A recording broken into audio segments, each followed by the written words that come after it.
Mesdames et messieurs, je tiens d'abord à remercier les organisateurs de ce beau colloque, en particulier M. Gérard Legrand, qui est parti, avec qui nous avions déjà organisé un premier colloque en 2016 au service historique de la Défense. Et donc je le remercie de m'inviter, mais surtout de continuer à faire vivre cette grande figure de l'équitation française qu'est le général Lotte.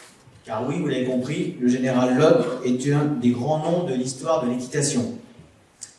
Il fait partie de ces écuyers, plutôt rares, qui bénéficient à la fois de dispositions naturelles exceptionnelles et d'une vie qui leur permettra de ne jamais se détourner de leur quête d'un idéal équestre.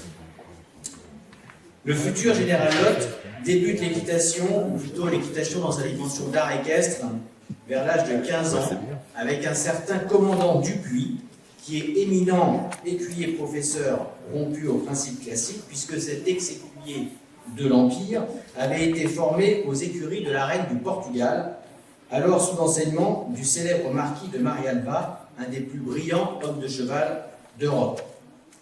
Il est un pratiquant hors pair, comme en témoigne le dressage de Zégris, dont vous avez un dessin derrière, la Reims, Sicambre et d'autres, ou encore Glorieux, Donfront et Insensé, dont M. F nous a parlé ce matin, quand le général était à la retraite ici même, à Lunéville. Et il faut savoir que lorsqu'il dressait Zégris, les chroniqueurs disaient qu'on n'avait jamais vu un cheval aussi bien dressé de tous les temps. Ça dit quelque chose. Il est aussi à une époque qui s'avère être parmi les plus riches de l'histoire équestre. Il est le disciple et l'ami des deux grandes figures équestres du 19e, que sont Dore et Baucher, dont nous reparlerons. Et sa route croisera les plus grands écuyers de son temps, comme le commandant Rousselet et bien d'autres. Outre des dispositions naturelles équestres, le futur général Lotte possède une culture équestre complète, le discernement qui le rend apte, dès son plus jeune âge, à nuancer, avec d'ailleurs beaucoup de justesse et de finesse, ce qu'il observe. Il consigne ce qu'il voit toute sa vie avec une constance qui force le respect, et il nous laisse deux ouvrages, Un officier de cavalerie et Questions équestres, parus en 1905 et 1906, qu'il peaufinera jusqu'à son dernier souffle. Ces écrits seront publiés à titre posthume, tirés de notes, courriers et réflexions qui, rétrospectivement, non seulement témoignent de la richesse de son temps, mais identifient aussi les marqueurs philosophiques et techniques de la culture équestre française. Au-delà de son charisme naturel, indéniable, sans doute tout aussi hors norme que son talent, le général Lotte incarne un idéal qu'il n'aura de cesse de perfectionner philosophiquement et techniquement. Le général Lotte ne décrit pas seulement un idéal, il est cet idéal. Et il faut savoir, pour la petite histoire, qu'en 1866, vous savez, il y a le premier concours épique de l'histoire au Palais de l'Industrie à Paris. Donc il y a des épreuves de seul obstacle. Le Lotte, qui est à l'époque l'écuyer en chef du manège, se déplace pour la première fois hors des murs de ce mur pour faire une présentation. Et là, je m'adresse aux femmes pour dire que les chroniqueurs rapportent que lorsque Lotte apparaît sur la Reims, il est tellement beau que certaines femmes s'évanouissent. C'est plutôt Comme vous le savez, l'équitation tradition française est inscrite au patrimoine immatériel de l'humanité auprès de l'UNESCO depuis novembre 2011. Dans sa définition, l'UNESCO évoque je cite, une manière de monter ayant comme caractéristique de mettre en relief une harmonie des relations entre l'homme et le cheval. Le dénominateur commun des cavaliers réside dans le souhait d'établir une relation étroite avec leur monture, dans le respect mutuel et visant à obtenir la légèreté. Les caractéristiques de l'équitation de tradition française sont donc l'emploi du minimum de force, le respect, l'harmonie du couple cavalier-cheval, la parfaite entente, la compréhension mutuelle, intime, une relation efficace et discrète, des caractéristiques qui sonnent à la fois comme un chemin et un but. Alors vous pourriez penser que toutes les équitations visent à cela, à cette harmonie, à chercher l'harmonie avec sa monture, etc. Eh bien non, pas du tout. De nombreuses formes d'équitation cherchent simplement l'utilisation du cheval en tant que force animale et ne se soucient que de le préserver pour qu'il dure le plus longtemps. En Mongolie ou en Éthiopie, par exemple, monter à cheval ne vise pas l'harmonie. Le cheval sert à porter et à se déplacer. Et dans de nombreuses pratiques de par le monde, la notion de bien-être et autres est assez secondaire et on cherche d'abord et presque uniquement à développer une capacité du cheval, comme par exemple chez les chevaux danseurs du Rajasthan. Et pour cela, les méthodes peuvent être plus ou moins douces. Alors je ne veux pas dire que les autres pratiques ou cultures sont barbares ou condamnables, pas de jugement là-dessus, mais seulement que la notion de légèreté, d'harmonie, d'absence de force sont des dénominateurs profonds propres à l'élaboration de notre propre culture équestre et pas des autres. Pour parler d'héritage, rappelons que l'histoire, comme la culture, sont des reconstructions a posteriori. Le patrimoine est moins hérité que collectivement construit. Tout n'est donc pas patrimoine et sa détermination résulte de choix collectifs s'inscrivant dans une construction de la mémoire au travers de jalons identitaires communs. En matière d'équitation, la transmission du patrimoine équestre s'effectue par ceux qui enseignent les techniques et qui transmettent ce qu'ils ont reçu de leurs professeurs, enrichis par leur expérience et adaptés aux évolutions de la société et de son quotidien. Parler d'équitation française, c'est donc immanquablement évoquer le manège des Tuileries à Paris, l'école des pages à Versailles, l'école de cavalerie de Saumur et son manège académique qui prendra plus tard le nom de Cadre Noir, mais aussi les sections équestres militaires et tous les centres équestres. Ainsi, l'équitation française n'est-elle pas uniquement celle de quelques grands maîtres, elle relève de pratiques équestres différentes, marquées par leur époque, aux finalités et aux exigences diverses et parfois contradictoires. Le dossier de candidature de l'équitation française auprès de l'UNESCO évoque, je cite, l'héritage d'une pratique de plus de 5 siècles, et on peut sans doute, dans un esprit de reconstitution, distinguer 6 grands courants qui sont autant de finalités ayant leur propre cohérence et leur continuité historique. Tout d'abord, une équitation martiale qui a toujours existé, mais qui diffère d'un siècle à l'autre. L'équitation des Celtes ou des Gaulois n'est pas celle des chevaliers du Moyen-Âge, ni de celle que le colonel d'Auvergne imposera durant la seconde moitié du XVIIIe, après la défaite de 1757 de Rosbach. L'équitation de cour, dite académique ou ancienne ou classique, née en Italie au XVIe siècle, importée en France par 2 écuyers français, Salomon de Labrouille et Antoine de Pluvinel. Elle se développe dans les académies au Louvre, puis aux Tuileries et à Versailles, jusqu'à connaître son apogée avec un écuyer emblématique, François Robichon de la Guérinière, écuyer du roi dans la première moitié du XVIIIe et dont le traité « École de cavalerie » est considéré encore de nos jours par certains comme la Bible de l'équitation. Il y a aussi une équitation plus sportive qui est celle des jeux d'exercice comme la quintaine et les jours.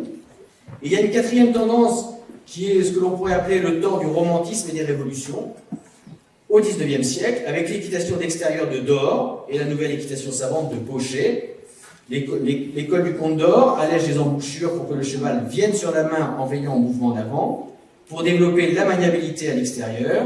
Elle est à l'origine de l'équitation sportive contemporaine et de l'équitation enseignée aujourd'hui dans les clubs, puisque ce sont les militaires qui transmettront l'équitation au monde civil à partir des années 1950.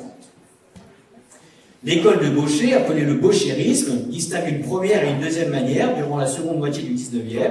Elle est fondée par François Baucher, écuyer de cirque, sur de nouveaux principes et procédés de dressage visant à, je le cite, annihiler les forces instinctives pour les remplacer par les forces transmises et s'appuie sur les flexions. Un autre courant concerne des goûts et des besoins de la société qui évoluent, et les jeux d'exercice laissent place au XIXe à des pratiques d'extérieur, puis aux premières compétitions organisées par l'armée, qui donneront naissance au sport moderne. Il s'agit de la 5e tendance. Grâce au rétablissement des Jeux Olympiques par Coubertin en 1894, le sport moderne impose lentement ses règlements et sa pratique au XXe, et il devient sa propre finalité, contrairement au XIXe, dans une optique où il n'est plus question de risquer sa vie à cheval, à partir de 1945, ce qui change évidemment notoirement le paradigme. Et c'est en son sein que l'équitation va évoluer durant tout le XXe siècle. Dernier courant, à partir des années 80, de nouvelles tendances apparaissent et à côté du sport, orientées plus sur la relation que sur l'équitation. Alors ces 6 tendances donnent à voir un mouvement général, lui-même composé de plusieurs cycles, qui se superposent ou se remplacent. Chacun de ces mouvements est en phase avec les usages, les préoccupations et les croyances de son époque et contribue à sa manière à construire, à conceptualiser ce qu'on désigne aujourd'hui et rétrospectivement comme l'équitation française. L'équitation française n'est donc pas une pratique particulière, immuable, figée ou propre à un siècle. Elle n'a pas non plus toujours eu le même visage. Elle est un patrimoine vivant, en constant renouvellement et en perpétuelle évolution. Elle est un continuum en mouvement recouvrant à la fois une manière de faire et des spécificités techniques et dont nous sommes en réalité nous aussi qu'une étape et dont les pratiques d'aujourd'hui modèlent aussi le visage de demain. Son évolution n'est pas linéaire et il est fort probable que les changements qui ne manqueront pas d'advenir lors de ce siècle lui donneront un visage encore bien différent.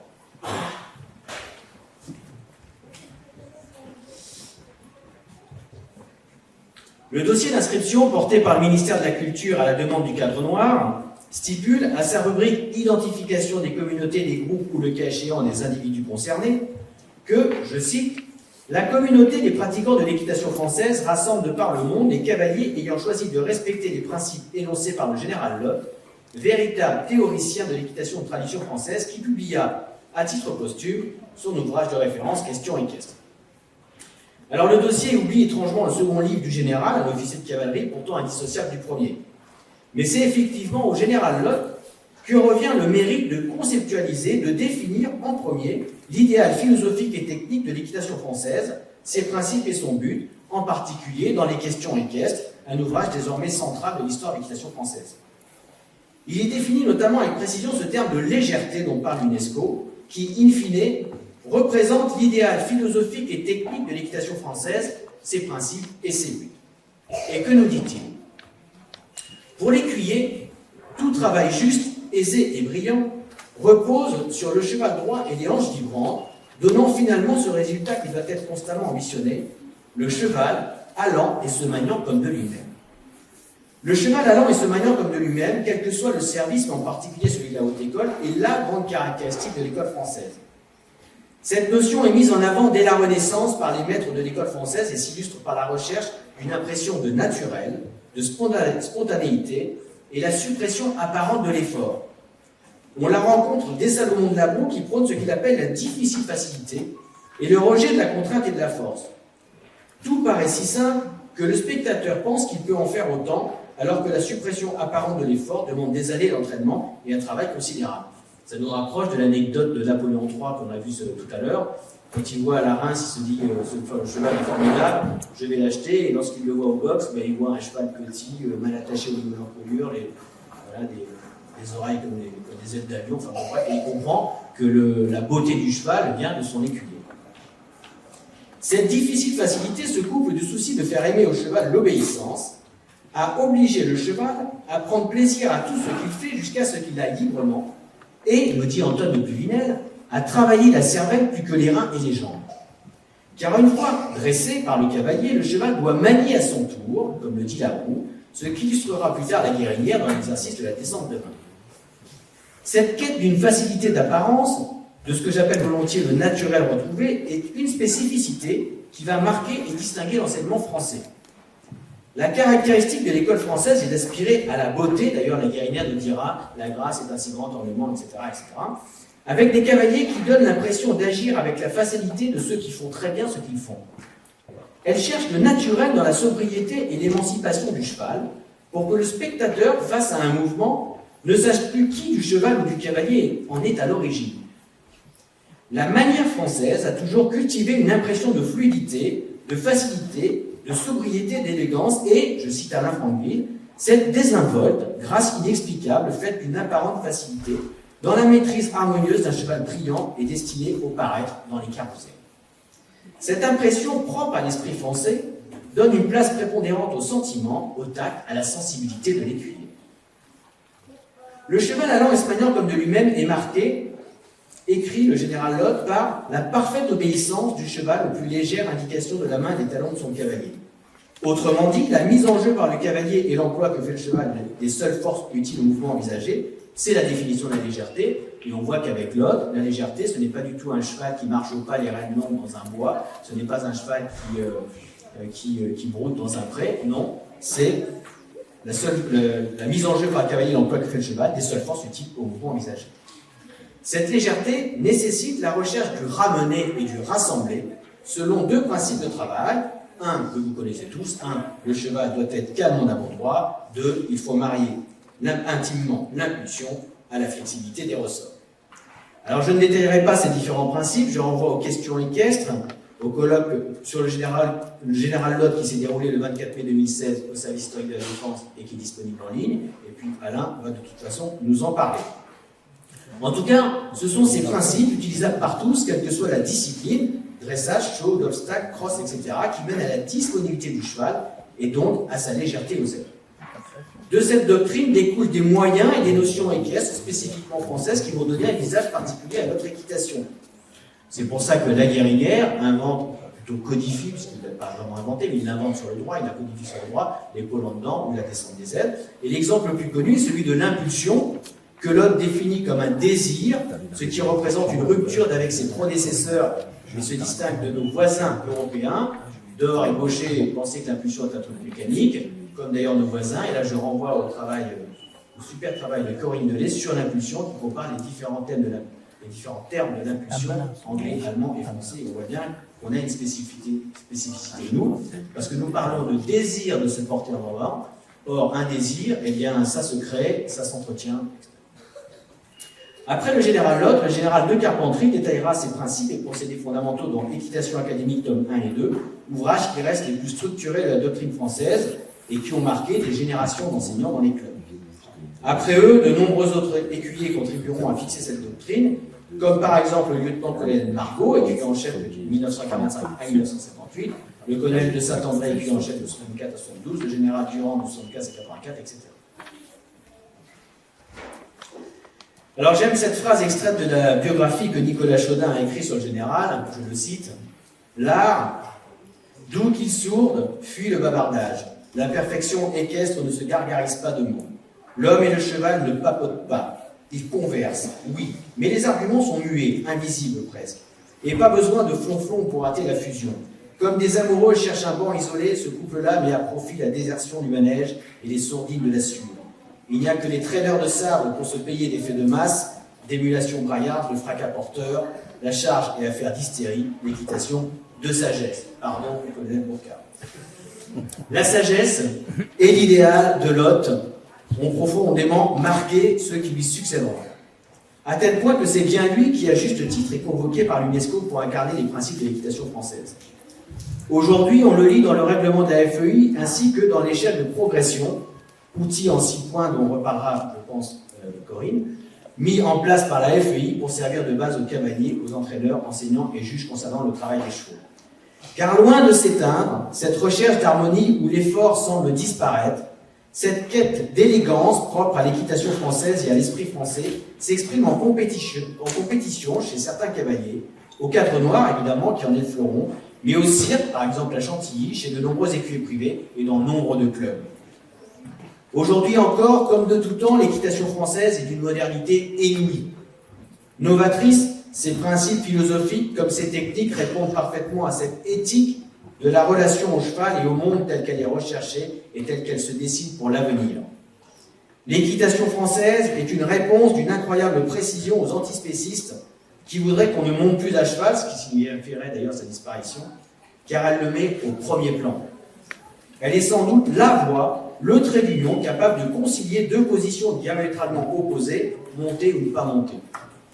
Pour assurer le développement et la promotion de l'équitation française, pour qu'elle rayonne pleinement, il y a un effort particulier à fournir pour mieux faire connaître ses racines, ce que vous faites, M. Laurent, ainsi que renforcer la mise en œuvre des procédés qui en découlent dans la recherche de cette manière française. C'est à cela que travaillent de nombreux particuliers et professionnels, parmi lesquels le Cadre Noir, la Fédération française d'équitation ou la Mission française pour la culture. Dans un monde qui change profondément et marqué par des enjeux colossaux, notre héritage et nos spécificités culturelles équestres possèdent assurément la promesse d'inscrire durablement les usages du cheval au cours de ce siècle, de redonner vie à un pan important de notre histoire et de notre patrimoine et d'envisager un avenir commun, riche et prometteur. Et pour cela, il faut commencer par relire le général Lot. Je vous remercie.